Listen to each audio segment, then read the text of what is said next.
তুই তুই এখানে দিলি তো আমার জামাটা নষ্ট করে। ছোট লোকটা এখানেও? এই ওর গায়ে ড্রিঙ্কস ফেললি কেন? আমি ইচ্ছা করে করিনি। Please sir. Get lost.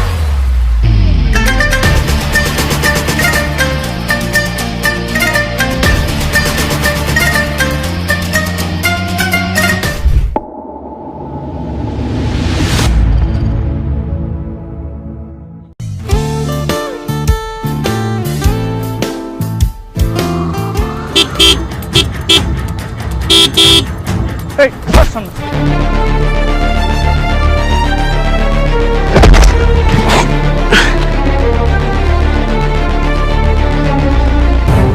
এই পাগল নাকি? রাস্তায় এত জায়গা থাকতে আমাকে ধাক্কা দিয়ে ফেলে দিলেন কেন? কিরে এত বড় বড় কথা বলছিস কেন? ধাক্কা মেরেছি, বেশ করেছি। তার মানে আপনি ইচ্ছা করে ধাক্কা দিয়েছেন? হ্যাঁ, ইচ্ছা করেই মেরেছি। কি করবি তুই? আরে বাবা, দোষ করে আবার বড় বড় কথা বলছেন। আপনাদের মতো অসভ্য আমি আমার জীবনে দেখিনি। এই আমার গায়ে হাত তুললে কিন্তু রক্তপাত হয়ে যাবে, মাইন্ড ইট।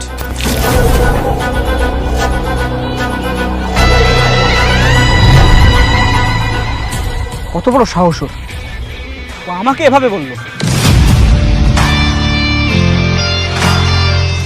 আরে বাদ দাও তো, চলো।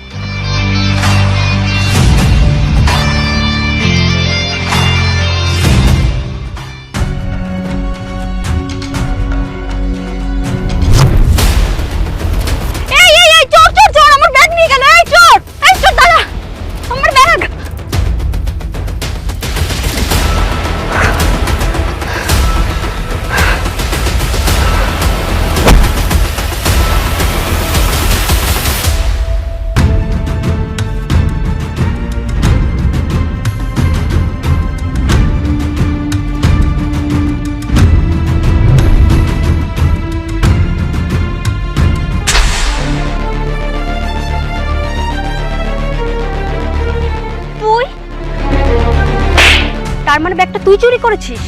এতদিন তো জানতাম তুই একটা বেয়াদব, এখন তো দেখছি তুই একটা চোরও। দেখুন ম্যাডাম, আপনি মুখ সামলে কথা বলুন। আমি কোনো চোর টোর না। এই ব্যাগটা... চুপ থাক। ব্যাগটা তোর হাতে মানে তুই চুরি করেছিস। দেখুন ম্যাডাম, আপনি কিন্তু এবার একটু বেশি বেশি বলছেন। আপনি না দেখে না বুঝে আমাকে চোরের অপবাদ দিচ্ছেন। কি আর দেখবো? হ্যাঁ, তুই একটু আগে যখন চুরি করেছিলি তখন তোর এই সাদা শার্টটাই পরা ছিল, আর এখন মুখোশ খুলে এসে ভালো মানুষ সাজার চেষ্টা করছিস না? আমি সব জানি। দে আমার ব্যাগ দে। আমি এখন চাইলেই মানুষ ডেকে তোকে মার খাতে পারি, কিন্তু এবারের মতো তোকে মাফ করে দিলাম। ব্যাস ম্যাডাম, অনেক হয়েছে। আপনি সেই থেকে বলেই যাচ্ছেন আর আমি শুনে যাচ্ছি। আপনাকে বারবার বলছি যে চুরিটা আমি করিনি, তারপরে আমার দোষটা দিয়েই যাচ্ছেন। আপনার কাছ থেকে ব্যাগ চুরি করে যাওয়ার সময় চোরটা আমার গায়ে ধাক্কা লেগে ব্যাগটা পড়ে যায়। সেই ব্যাগটা আপনাকে দিতে আসলাম আর আপনি আমাকে চোর সাজিয়ে দিচ্ছেন। কাউকে কিছু বলার আগে সত্যটা জেনে তারপরে বলুন। থাক, হয়েছে। চোরের মায়ের আবার বড় গলা। এবারের মতো তোকে ছেড়ে দিলাম, আর কখনো যেন তোকে আমার সামনে না দেখি।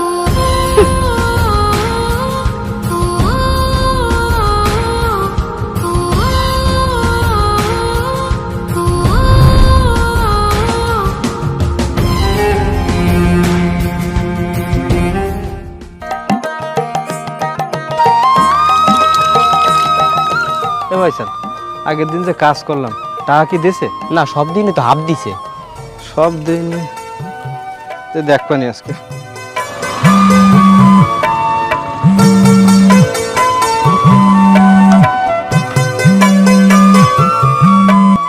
হ্যালো, আচ্ছা, এই সেই ছোট লোকটা না যে আগের দিন আমাদের সাথে বেয়াদবি করেছিল? ভাব তো নিয়েছিল যে অনেক বড় কেউ, কিন্তু তো মাঠে চাষ করে। ছোট লোক কোথাকার, মাঠে চাষ করে তার আবার এত ভাব।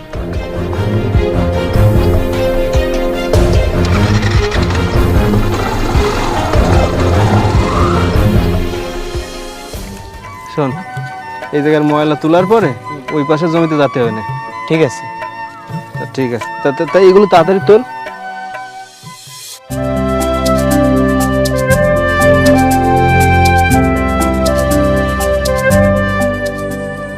যাবে? হ্যাঁ যাবো ম্যাডাম, উঠুন।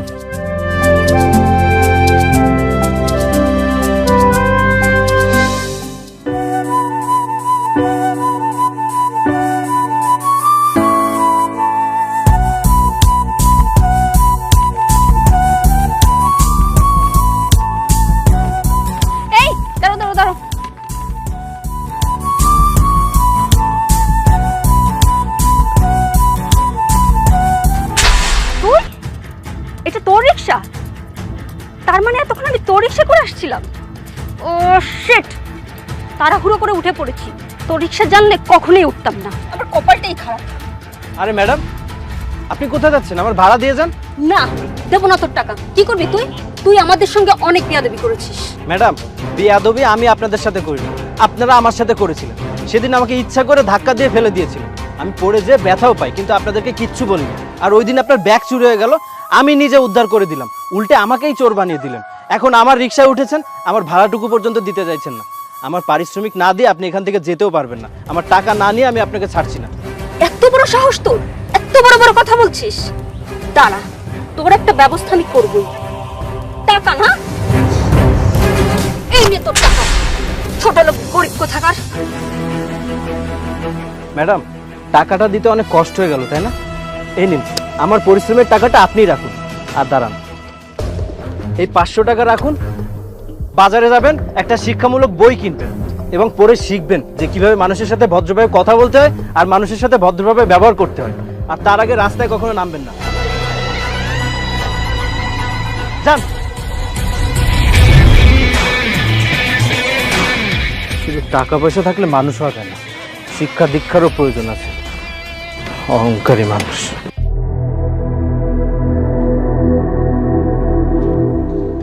কি ব্যাপার, তোমার আসতে দেরি হলো কেন? এই তোমাকে দেখে মনে হচ্ছে তুমি খুব রেগে আছো। কি হয়েছে? আর বলো না, আজকে আবার ওই ছোট লোকের বাচ্চাটার সাথে দেখা হয়ে গিয়েছে। আমি তো ওর রিক্সাতে করেই আসলাম। প্রথমে তো বুঝতেই পারিনি, পরে দেখলাম ওটা ওরই রিক্সা ছিল। জানো, আজকে আমাকে জানা তাই বলে অপমান করেছে। আবার আমার হাতে কিছু টাকা দিয়ে বলে কি বাজার থেকে কিছু বই কিনে শিক্ষা অর্জন করতে। ওর কত বড় সাহস, আমাকে এইভাবে অপমান করলো। কি বলছো? আমি তো গতকাল দেখলাম ও মাঠে চাষ করছে, ও আবার রিক্সাও চালায়। এই ছোট লোকটা তোমাকে অপমান করেছে, ওর একটা ব্যবস্থা তো এবার করতেই হবে। দাঁড়াও, আমি ওর কি করি শুধু একবার দেখে নিই, কালই ওর গল্প শেষ। আচ্ছা এখন চলো তো।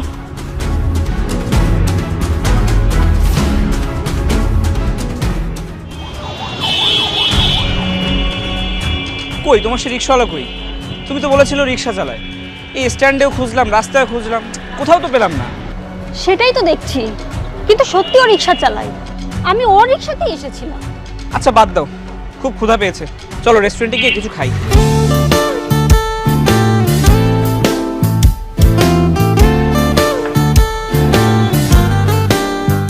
এই ওয়েটার,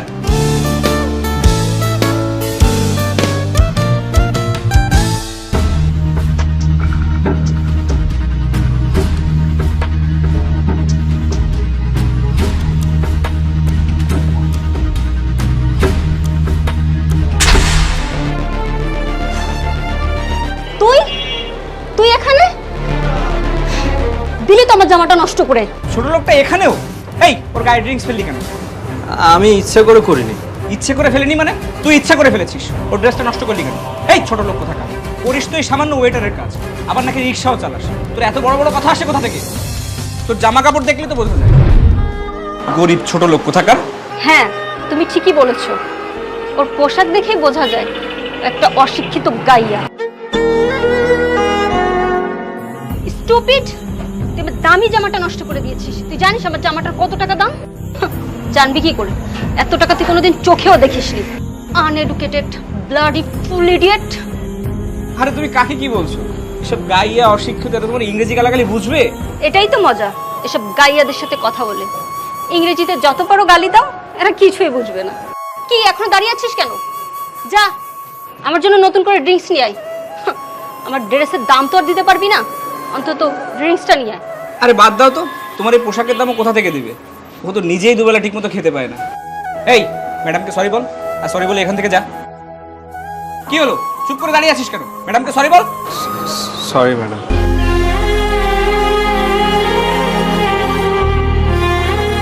ঠিক হয়েছে, একদম মজা পেয়েছি।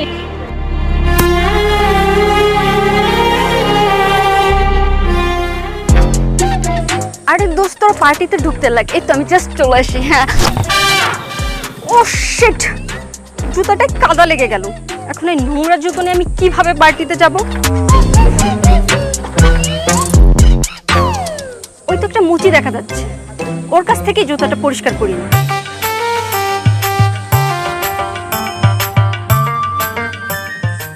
মুচি, আমার জুতাটা পরিষ্কার করে দে তো। তুই? তোর মুখটা আজকে আমার আবার দেখতে হলো। পুরো দিনটাই আমার খারাপ যাবে। আচ্ছা যাই হোক, আমার জুতাটা পরিষ্কার করে দে তো। তুই মুচির কাজও করিস, আর কি কি কাজ করিস তুই পেট চালানোর জন্য? তোদের মতো গরিবরা তো পেট চালানোর জন্য এসব কাজই করবে। যাই হোক, দে এবার আমার জুতোটা পরিষ্কার করে। ঠিক আছে। ম্যাডাম, আমার টাকাটা দিয়ে যান। কিসের টাকা? এই যে আপনার জুতাটা পরিষ্কার করে দিলাম, এর টাকা। তুই আবার টাকা চাস কোন মুখে? ওই দিন আমার দামি জামাটা নষ্ট করে দিয়েছিলি, আমি কি তোর কাছে টাকা চেয়েছিলাম? ম্যাডাম, ওটা তো ভুল করে ফেলে দিয়েছিলাম, তার জন্য আমি আপনাকে সরিও বলেছি। তো সরি দিয়ে আমি কি করব? তোকে আমি কোনো টাকা দিব না। ম্যাডাম দেখুন, আমি মুচির কাজ করি, সামান্য করে টাকা রোজগার করি। আমার টাকা না দিয়ে আপনাকে আমি যেতে দেবো না। তোর এত বড় সাহস, তুই আমার রাস্তা আটকাতে চাস? দাঁড়া, আর বেশি কথা বললে পুলিশ ডেকে তোকে এবার জেলে পাঠাবো।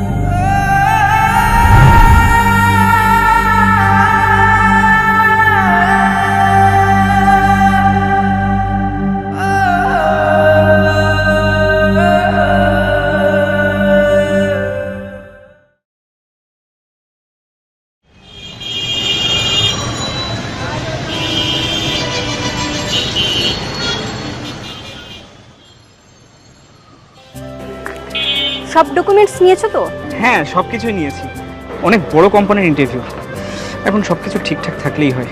আরে সব ঠিকই হবে, চলো এবার।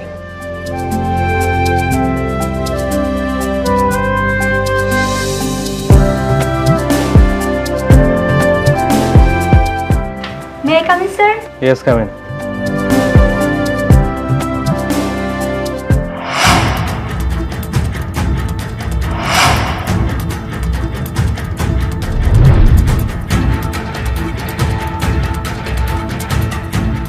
তুই তুই এখানে কেন? মালিকের চেয়ারে তুই কি করছিস? আরে হ্যাঁ, তাই তো। তুই এই চেয়ারে কি করছিস? তুই তো মাঠে কাজ করতি, রিক্সা চালাতি, কিছুদিন রেস্টুরেন্টেও কাজ করেছিস, আবার শুনতাম মুচির কাজও নাকি করতি। কিন্তু তুই এই চেয়ারে, আচ্ছা আসলে বল তো তুই কে? হ্যাঁ সেটাই, আজ তোমাদেরকে আমি বলবো আমি কে। আমি হলাম এই কোম্পানির মালিক। কি? কিন্তু মালিক কিভাবে? ইনফ্যাক্ট এটা আমার বাবার কোম্পানি। শোনো, তোমাদেরকে বলি, বাবার বয়স হয়েছে এখান থেকে কয়েক মাস আগের কথা।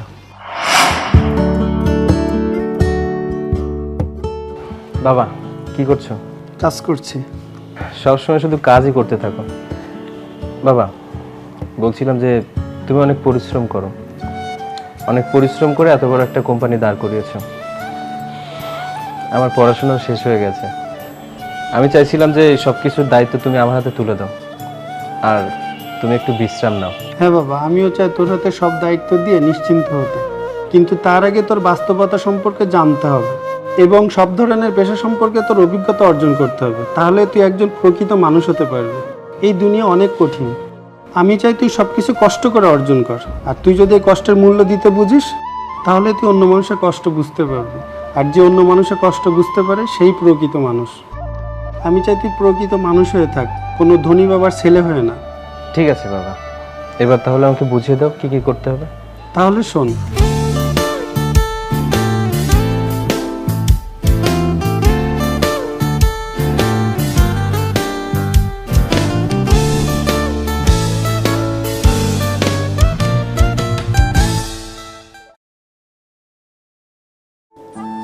বাবা তুমি আসলে ঠিক কথাই বলেছিলে, বাস্তবতা আসলে অনেক কঠিন। আমি তোমার কথা মতো অনেক কাজ করেছি, অনেক ধরনের পেশার অভিজ্ঞতাও নিয়েছি, বুঝতে পেরেছি যে জীবনে চলতে গেলে সব কিছুরই প্রয়োজন আছে। অনেক কিছু শিখলাম আমি। আমি তো এটাই চেয়েছিলাম। আজ আমি অনেক খুশি, আমার সব দায়িত্ব তোর হাতে দিয়ে আমি নিশ্চিন্ত হতে চাই।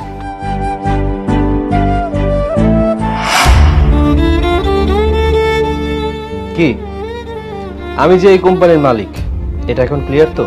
I am sorry sir, please আমাদের ক্ষমা করে দিন। আমরা আপনার সঙ্গে অনেক খারাপ ব্যবহার করে ফেলেছি। প্লিজ স্যার, আমাদের ক্ষমা করে দিন। হ্যাঁ স্যার, আমাদেরকে ক্ষমা করে দিন স্যার।